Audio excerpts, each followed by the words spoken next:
Football sports here. You play to win the game. Coming at you live in the heart of Lincoln, America. I said, hold up, wait a minute, something ain't right. On air and online at theticketfm.com. Here are your hosts, Jake Bakoven and Enrique Alvarez Clary.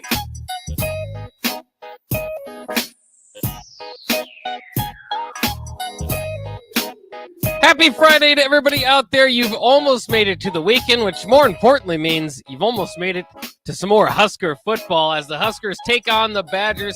This week, Senior Day, Memorial Stadium. It's going to be quite a scene. We're going to have a lot of fun covering this game. Want to say this quick shout out to my co-host Rico. It is his 29th birthday, and therefore he's earned the day off. So congratulations, Rico. Hopefully he's having fun out there. And thank you guys for listening here on the Ticket Water Cooler. We go every weekday from 12 to 1 during your lunch hour, so we hope that you join us. We have a little tradition here on the Ticket Water Cooler as well, and it's before game day. Let's get ready with Brian Munson of Husker Online. Brian, thank you for joining us today. Rico turns 29? That is correct. Oh, I feel old. Oh, my goodness. Yeah. I'm so old. Yeah, it kind of sneaks up on us here. And part of what's kind of sneaking up on us, too, is you kind of have to think of how old you were the last time Nebraska beat Wisconsin. How many years has that been? It was 2012. A young Jake Bakoven was in college at the time. I actually called that game for the College Station, which was a lot of fun. But little did I know that I was maybe putting a curse on Nebraska. I don't know what happened there. Oh, buddy. Yeah, I'm struggling now to make that subtraction in my head with how old I was when that last happened, and that's not a fun number to get to. No, it is. It's strange that it's been that long now. To be fair for Nebraska, there's a few years they didn't play Wisconsin, but Sure. you kind of take that fairness away because when they did play Wisconsin, sometimes it's been brutal. Do you think this is a game with two interim coaches? Do you feel like it could get that way, or do you feel like Bill Bush's defense has been pretty sound so far that you don't expect another bashing from the Wisconsin running game? That's such an interesting point, and Steve Sipple's done a great job of mentioning that things have just not gotten completely and totally out of hand with having Bill Bush as a defensive coordinator. I mean, I think what Bill Bush has brought to that side of the football, number one, is that, they become a better tackling team, I think, first of all. Secondly, I think they've really done a great job of limiting the big plays. You just have not seen those types of things, come up again, and where things begin that downward spiral. And I don't think a lot of people had a lot of hope, when it came to Michigan last week, at least, from the folks that I was talking to. So that game kind of is what it was. But, yeah, I think Bill Bush is going to be ready for these guys, and the defense will be ready for these guys on Saturday. And it's obviously one of those things with having the two interim coaches, things get pretty interesting. Although I'm sure Leonard's just kind of waiting for things to kind of be announced that he's going to be the next head coach there, at Madison. So it's really a little bit more. It's a bit of a different type of situation or scenario at Nebraska, but I think it's going to be an interesting game. I think it's got all the makings to be another one of those really good close games. I mean, provided that Casey Thompson is healthy enough to kind of go out there and guide the offense. And do you think too? I know Rashawn. Talking to Rashawn here. I mean, he's big on just kind of changing the game plan a little bit, try to get quick passes out so Herbig or any of those guys don't come around the corner and knock Casey Thompson out of the game again. But it's like the offense has been so bad without Casey Thompson. We just think, okay, now it's full strength again. But full strength still throughout the season has very much been big play dependent, big bomb dependent. And, at times that relies on your offensive line to keep that attack back. Do you think that they're going to still take more shots, or do you think they're going to have to adjust the game plan for Casey? No, I think that they'll still take their shots. I think the one thing that kind of gets missed there a little bit is that Nebraska is still very much a momentum type of offense. They build their momentum, and then when they have taken shots, they haven't always taken them in the most obvious down and distances. And I think that that's what's helped kind of keep the pressure off of Thompson up to the point, of course, in Illinois where he actually did get hit, and it was curtains time for him for a week or two. But I think that that's helped out. I think that they've kept the defense kind of on their heels. I think that they've obviously have known where he wants to go with the football when it comes to Palmer. I think Washington's done a great job too to kind of pick up some of that slack to kind of become an alternate weapon outside. When it comes to the tougher coverage, happening for Palmer. I think that Nebraska, they obviously have kind of had that big play capability, but they've also had ways of kind of working some stuff underneath with Vokalek and Alante Brown and Washington again, with some guys that get involved in different ways, and then all of a sudden they do kind of want to take that chance going downfield, and they've got a really good vertical threat when that happens. But I don't think I see a lot of things changing. I think that kind of comes back to the guy that's calling the plays, pretty much for Nebraska too. It's like that's what he is. He's definitely going to want to go out there and do those types of things. But I think when you start talking about the offense that, what you can kind of expect with the new head coach, I'm a big fan of the RPO game. And I think that those quick hitters, the slants, the glances, those are some great routes. And I think that those would have worked a number of times this season and last season. I just don't think that they have kind of that offense in there to kind of take advantage of that.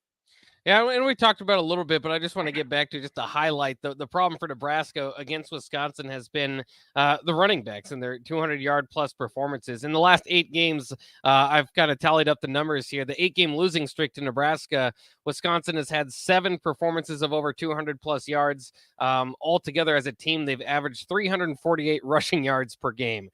So that's usually going to take you down.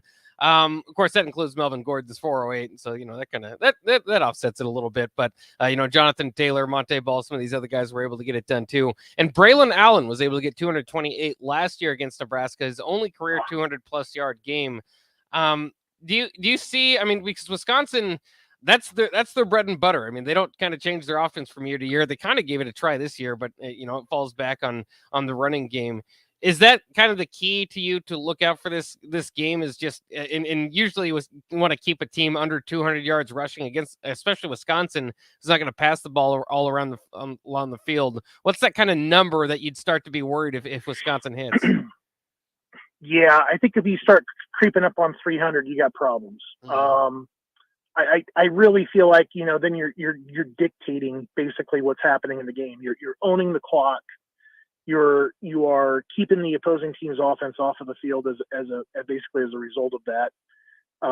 You're obviously keeping the defense on the field, so you're wearing them down. You don't really have much of an opportunity to do anything. When you do get the football, they become priceless kinds of events. You've got to put points on the board because the chances are that you're going to see the football 8, 9, 10 times is going to be that's not going to really happen. So you definitely want to kind of watch that scoreboard and watch the yardage, when it comes to the rushing totals. And when it starts, creeping much past 250, you got some problems on your hands. And I think Nebraska knows that too. They're going to have to be sound up front.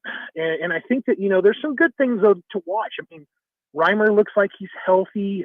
Hausman played probably his best game, and it has everybody really talking about how excited they are to see him as a player as he develops, remembering that he's a true freshman. So him playing there at the second level, taking over, having to kind of get baptism by fire. I think he's done a great job there. So it's going to be fun to see him kind of still evolve and take those huge steps forward. But they're going to have to be very, very confident tacklers at the second level, and really to hope that the third level has to make many stops from making big plays.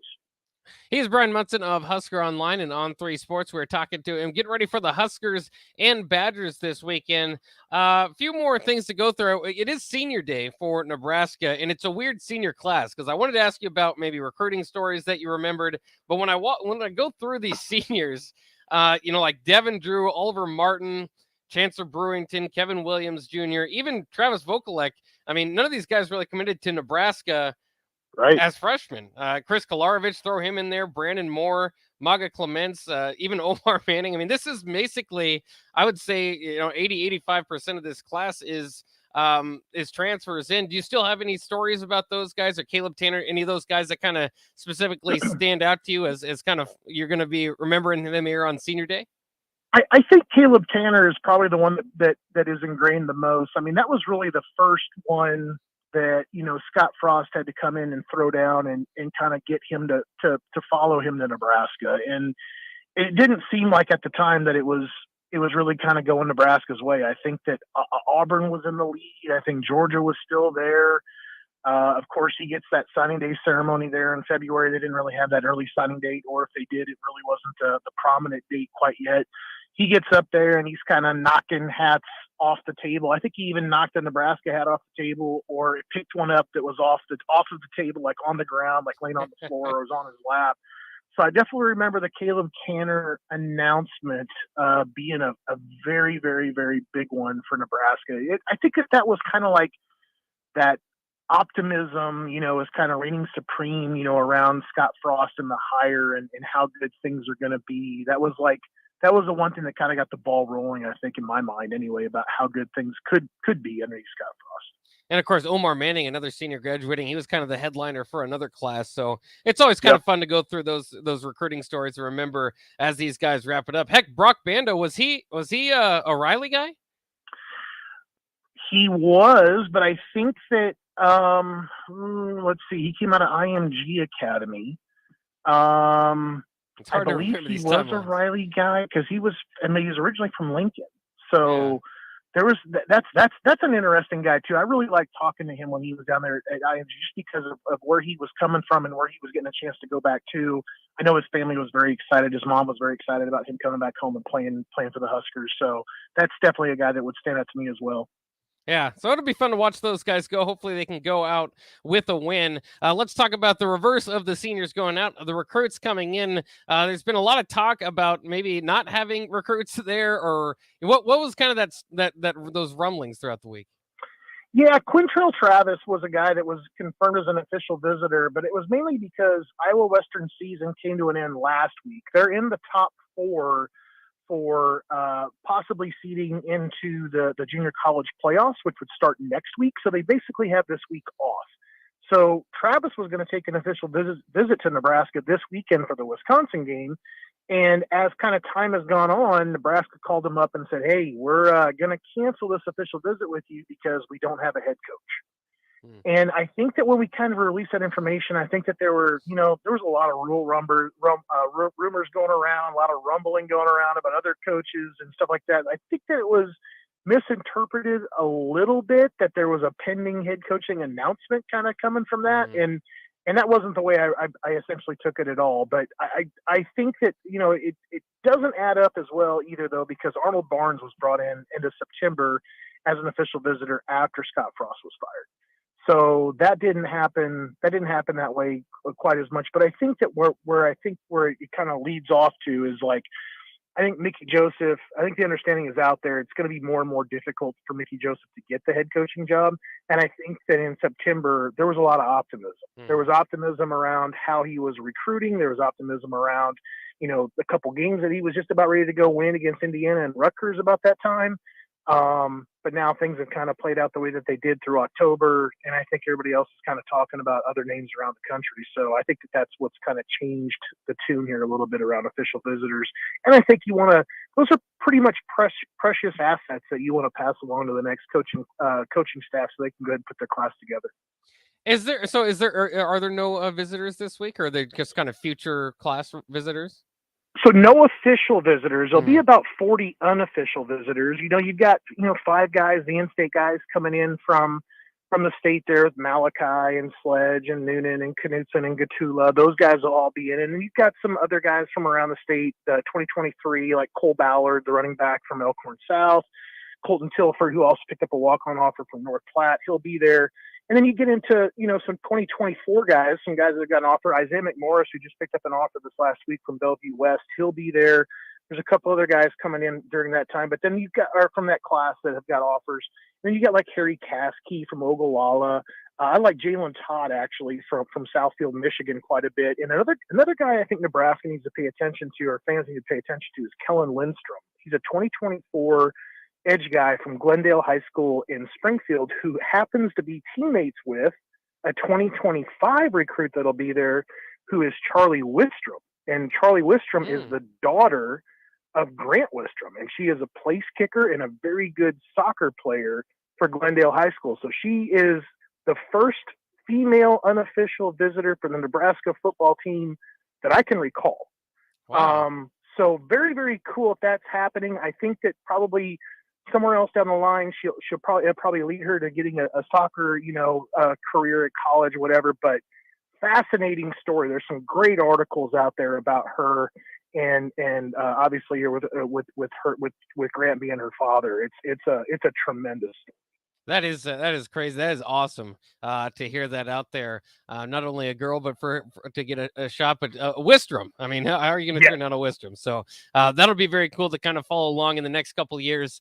One other thing I wanted to get to as this coaching search, I don't know if there's any writing on the wall, but I wanted to ask you, just kind of, are there some candidates that are out there, whether it be, Matt Rule or Lance Leipold or whoever, are there candidates that in the recruiting world feel like, these guys are going to bring better classes as opposed to everybody else? Or is basically everybody that's in the kind of the field feel like they could do about what Nebraska's been doing, usually kind of the top 25 classes over the last several coaching staffs?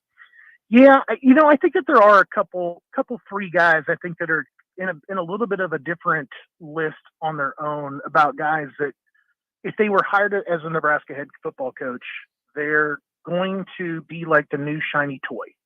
And a lot of recruits, it's going to get a lot of recruits' attention. Obviously, an Urban Meyer would be the head of that list. Oh, yeah. I don't know how, real, possible or the probability is really for Urban Meyer. I would say it's very highly unlikely, in fact.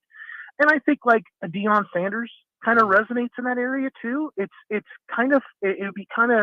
would be a fun story to kind of cover to see how things would kind of happen that way. I think Bill O'Brien to a lesser extent could possibly do that. I think Matt Rule a little bit just because of, him coming from the pros and the success he's had from Baylor. But outside of that, I think that it's just going to be, a guy that's going to come in. He's obviously then at that point, I think you're kind of down to guys that are established college D1 coaches, and they've got their list. They know who they've been recruiting so far up to this point.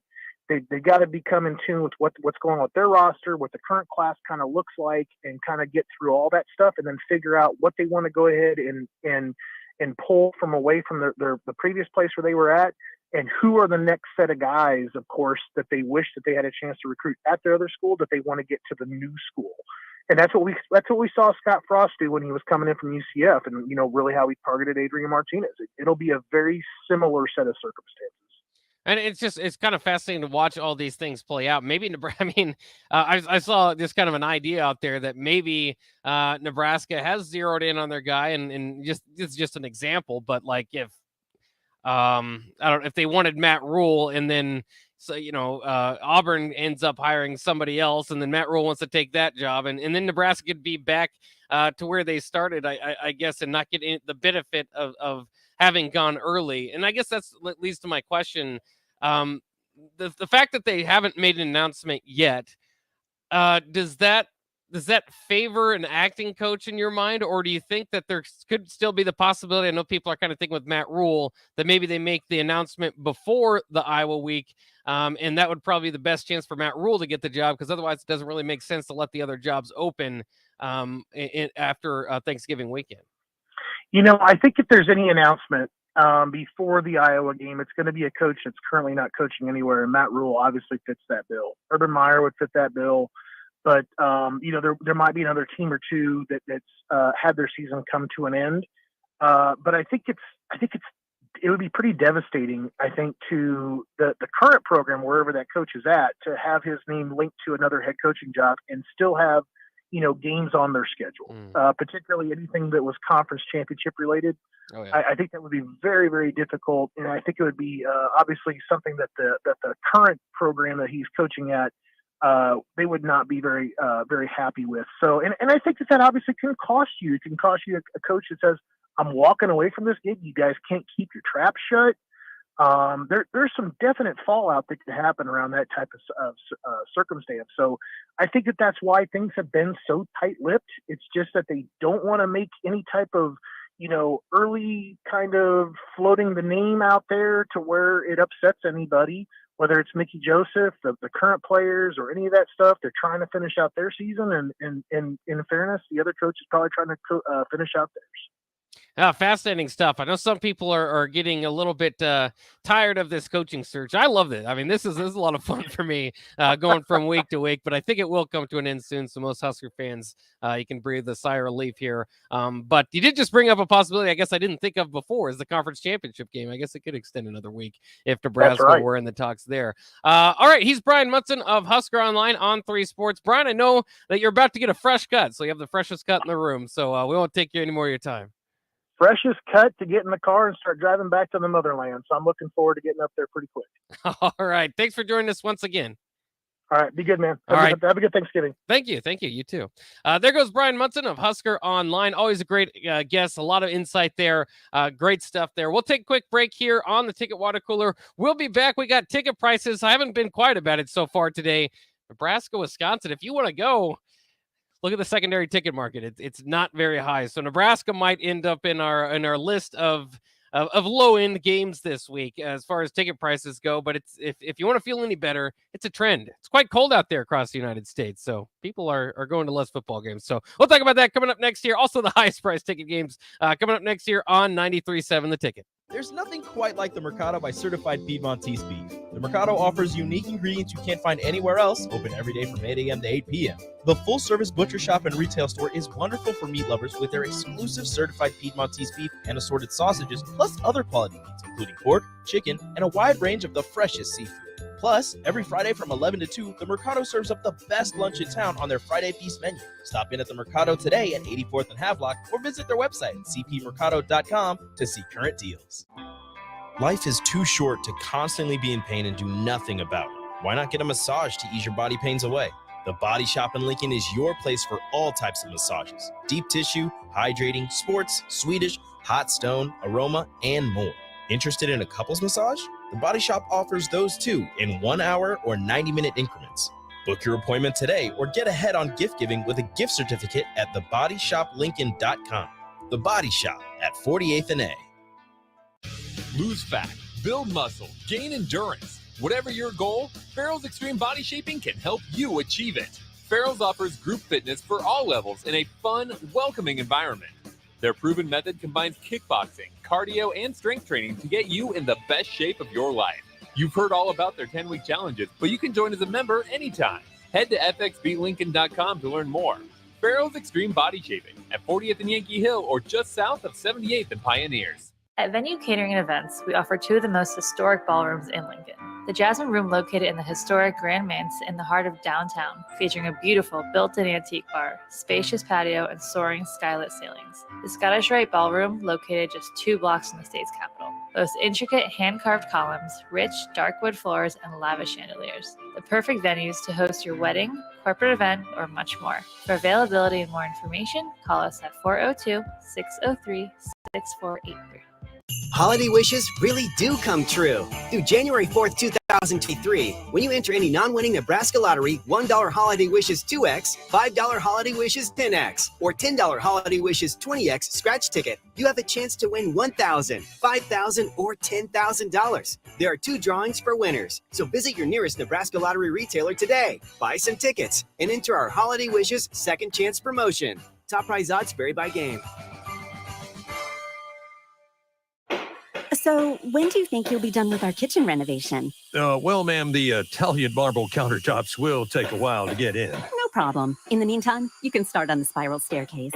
What? If you win Mega Millions from the Nebraska Lottery with a jackpot that starts in the millions in drawings Tuesdays and Fridays, you can afford to go a little mega. So you want us to build a spiral staircase? Well, how else are we supposed to get up to the helipad? Oh, good. My husband's home. Top prize odds 1 in 302 million. It's tailgate season. Why would you bounce around from place to place for all your beverage needs when you could have it all in one place? Wine, Beer, and Spirits has everything for parties with their 3 locations in Lincoln, Grand Island, and Omaha. It's the largest liquor store in the state, and here's the best part. You can get a drink from their bar and walk around with it as you shop for all your tailgate necessities. Locally owned and operated, it's Wine, Beer, and Spirits on North 27th Street in Lincoln. I grew up hearing that women are bad with money. But like many of you, I spent years paying bills, managing checking accounts, and taking care of my family. So turns out women are pretty good with money after all. And now I'm taking control of my financial future by saving for retirement. It's never too late to start, and there's a great website to help you. Check out WeSaySaveIt.org and jumpstart your retirement savings on your budget and your timeline. That's WeSaySaveIt.org. Brought to you by AARP and the Ad Council. Back to the Ticket Water Cooler, brought to you by Wingstop on 93.7 The Ticket and the TicketFM.com.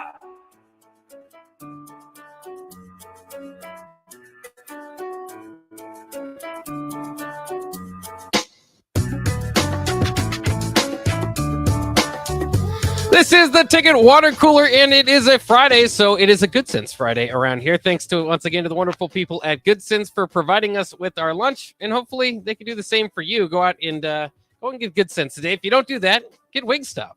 Once again, those are your only two choices on Friday because Wingstop sponsored us. We thank them for that every day. Nick Sandert in here with Rico out for his birthday. Did you get to say anything to Rico today? I did. I texted him because we do our picks every day or every Friday. Oh yeah. And I texted him. I said, I'm going to send you the games we are picking. I need your picks unless you want to skip this week. And he goes, I will never skip. And so I sent him the picks. So that's all I've heard from Rico today. I would assume, I know he just got that new video game. Oh, did he? I would assume like God of War, Prisoner of War. I don't know. I would assume that he's playing that. Yeah, that's what Terrell's been sick the last couple of days, and he coincidentally also just got a right when Modern Warfare 2 came out. Right. Yeah, no. He was talking to me. So it's funny. He was talking to me on Tuesday because was he out Wednesday, Thursday? No, he was at just Wingstop Wednesday. Yeah. So he was talking to me on Tuesday, and he's like, "I'm pumped for tomorrow because Warzone comes out on Wednesday." And I was like, "Oh, that's right. When Warzone does come out Wednesday." And he goes, "Yeah, so I'm gonna play that, get all my work done, play that for a long time." And then he just didn't show up Thursday or Friday. So I believe him when he said he's sick. But, I'm sure he's filling it up. But you can play the sticks while you're sick. There's yeah, no problem with that. That was one of the greatest things about missing school. Oh yeah. Did you ever play hooky from school? Not okay. Honestly, not unless I was sick. Oh yeah. I never had a problem with school. Yeah. I never didn't. I always felt like I know. It's not that I felt like going. I just was like, yeah. I didn't really want to. I had the FOMO, I think. Oh yeah. I'm like, I didn't want to miss something that happened at school. Well, just getting behind in your homework is enough of that's fear true. Because you got to work that back in. If you don't have a study hall, that's especially hard. But I do remember one time, it wasn't school. I think I was sick, but not really sick, for school, so that I could also miss Wednesday night. Now I forget the word, but it was like church or whatever. CCD. CCD. So I don't know what I was trying to say. CCD. Is that what it's called? I'm really blanking on it now. That's I right. can't remember. Thanks for sending me there. No problem. Appreciate that, everybody. But yeah. So basically, I was sick in school, so I would have to go to church that night so that I could watch North Carolina Duke. Yeah, Corey. CCD. That's not what it's called. That's not what we called it. I'm thinking it's like that's what I always grew up knowing it as, was CCD. Yeah, it was on Wednesday nights too. Right. So I never. You don't know what CCD stands for? No, it's like when you're like in 7th and 8th grade. I can't remember, but you do something so that you can be something else. Here's the crazy thing. Now, knock on wood, that I never got severely sick to where I had to stay home. Yeah. It was very young, or very rare. Light sickness if you had it. Like puking, like vomit, flu. I rarely got the flu. Yeah. The flu for me was like a kindergarten through a second grade thing. After second grade, I just don't think I never puked. Never got the flu until you're 21. Well, until I was 21, yes. Yeah. But that was not because of the flu. That's right. But I'm the same way. That was the worst day. I don't think I've puked outside of alcohol-related puking in forever. Which is when was the last time you puked because of alcohol? Because I know you don't drink a lot. Yeah, that's been a while too. The reason I don't drink a lot is because occasionally I would wake up, not remember what happened, and be like, "Hey, you broke this. Your puke's over here." And then the next day I just feel like crap all the time. So here's the deal. So actually, I should tell the story with Nathan here because this one of them involves Nate. I don't know if I ever told this story. I was at anyway, it was the day of my 21st birthday or the night before my 21st birthday, and we went out right at midnight or whatever. And it was on a Monday night, so I hated it. Like it was nowhere was open, everything was dead. There was nobody in anywhere. My buddies and I we ended up going to Duffy's, got a couple fish bowls, and I ended up puking that night. Obviously, the next morning I had a haircut scheduled for my birthday because on my birthday I'm like haircut day is best day. Yeah, absolutely. And speaking of, got one this morning. Shout out to Mike and the guys at Burke's Barbershop. But I went, ended up going to the barbershop that morning at like 8 a.m. I had a haircut scheduled. Jeez. 8 a.m. And the sound of the razor going against your skull when you're hungover is the worst feeling I've ever experienced. I can imagine. And I like my head was bobbing like while I was sitting in the chair because it was so painful and I just felt like garbage. And so Mike was like, "Nick, you good, man?"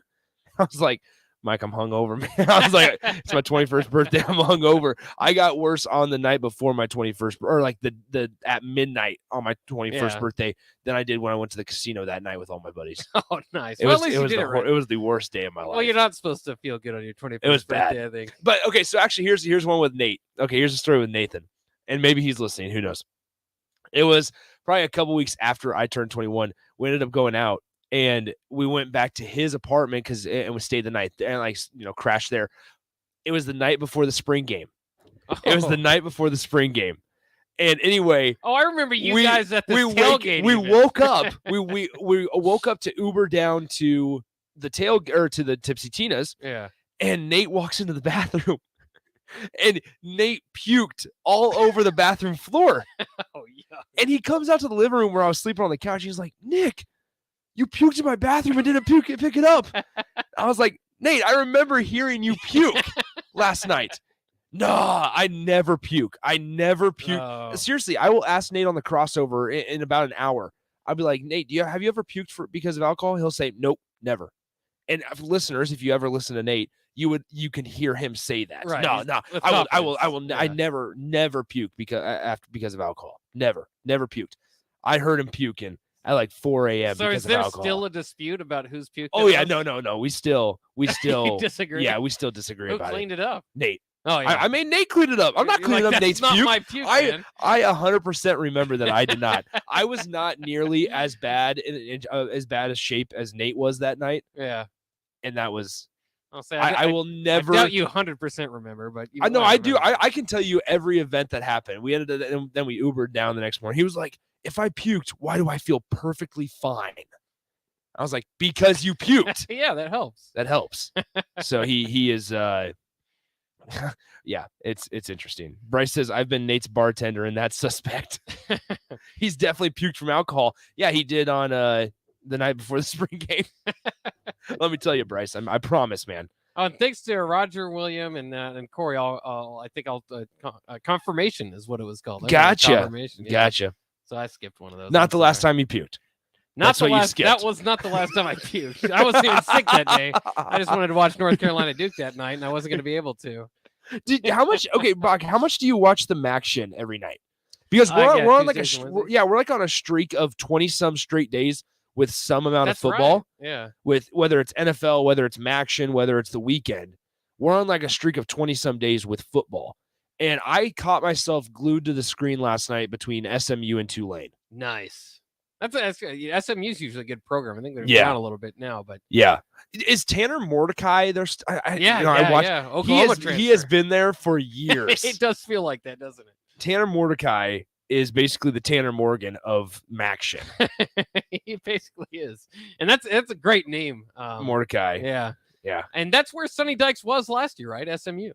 That's right. He got the call up to the TCU then. Yeah, and now they're bad. Why isn't that a name? Not TCU. Not TCU. SMU is bad. Well, not bad. They're Why like isn't Sonny Dykes getting the rigmarole of carousel for Nebraska's He's sure job? Gonna get a raise. At TCU. Yeah. I don't know. That's what's crazy, Bach, is like you have now Sonny Dykes, who was atrocious at Cal. Yeah. Got basically a restart at SMU. I loved his time at Cal because he looked like their mascot. Yes. Yeah, go ahead. Yeah, no. Yeah, you're right. But no, he had like this reset at SMU and the reincarnation of Sonny Dykes. Yeah. And now he's doing just fine at TCU without O'Shawn Mathis. Yeah. Like, let's talk about that. A lot of stuff. A lot of things didn't really add up for Sonny Dykes and TCU to be this good. Now, I will say, like, the Big 12 is bad. Like the Big 12 isn't top heavy. I think it's the best conference top to bottom. You don't get a break there. Like even the Texas Techs and the Iowa States, those are at the bottom. Those are tough teams. Yeah, like Baylor is not. Yeah. Baylor's 3-6 this year. 6-3. No, Baylor's 6-3. Excuse me, not 3-6. But like 6-4. Maybe they 6. Lose last yeah, week? they got obliterated to Kansas State last week. Right. Yeah. But yeah. So I guess that's a good point. From top to bottom, I suppose so. I mean, Texas Tech in Big Ten terms is probably like a Michigan State. Yeah, maybe. Yeah, maybe less. Yeah. I mean, they don't have the number when they're going to have. Of course, they do the round robin. The top two teams play. I think right now it'd be Kansas State. They don't have somebody to really threaten TCU outside of Texas, who they beat. I think Texas has a good chance. Okay, so we get this text. O'Shawn Mathis was the most overrated transfer of last cycle. I tried to warn people before the season began. Now, I fell victim to the hype as well. I fell victim to it. Why not? It's off. But it was one of those things where if you looked at O'Shawn Mathis's numbers, you always thought about, or the number that was always talked about was the 2020 statistics, not the 2021 statistics. He technically in sacks and all the other stuff took a step back in numbers and in pressures and sacks from 2020 to 2021. But we always heard about the 2020 statistics. Yeah, he only had 4 sacks last season. That's right. And I think he's got like 2.5 now. Yeah. Like, here's the deal. O'Shawn also, he's been involved. Like, at least he's been out there. Yeah. Because how many times have we had in Nebraska had a transfer or an addition that we talked so highly about that just never comes to the forefront? But it's not just a Nebraska thing. He was like the top edge rusher in the portal. Yeah. So we're all fools, not just Nebraska. Texas wanted him. Yeah. Nebraska beat out Texas and his old coach, Gary Patterson. That day was awesome. I felt like that Nebraska was turning the corner. What's the cheapest ticket this weekend, Buck? Oh, yeah, I forgot to get to that. Sorry. $6 for Nebraska, Wisconsin. Is that the cheapest? It's not the cheapest. Auburn's home game with Western Kentucky is $6. $4 for Washington State, Arizona. Texas Tech at Iowa State, also $4. $3 wins out Mississippi State and Eastern Tennessee State. We'll talk about some of those coming up in the happy hour. All right. We'll see you in a minute.